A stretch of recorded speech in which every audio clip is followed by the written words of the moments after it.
بسم الله الرحمن الرحيم. ازيكم يا احلى متابعين؟ تعالوا نعمل النهاردة التومية بطريقة سهلة وبسيطة ومكونات بسيطة موجودة عندك، وهتطلع معاكي احسن من اللي في المحلات بكتير. هنجيب حلة على البوتاجاز وهنضيف فيها مج مية، وهناخد نص المج ده وهنقلب فيه 4 معالق نشا او 5 حسب الكمية اللي انتي هتستخدميها.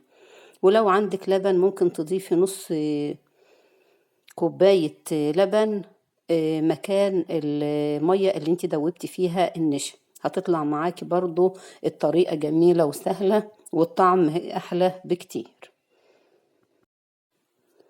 خلاص هي كده وصلت للقوام اللي احنا عايزينه يا حبايبي. هنطفي عليها بقى البوتاجاز وهتسيبيها لما تبرد معاكي خالص.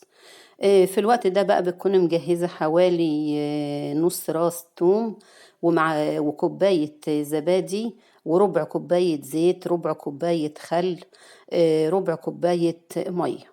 بتزودي الكمية لو انت هتزودي كمية التومية اللي انت هتستخدميها. هنضيف كل المكونات بتاعتنا في شفشق الخلاط وهنضربها مع بعضها لحد ما تومية كريمي بالشكل اللي احنا شايفينه ده،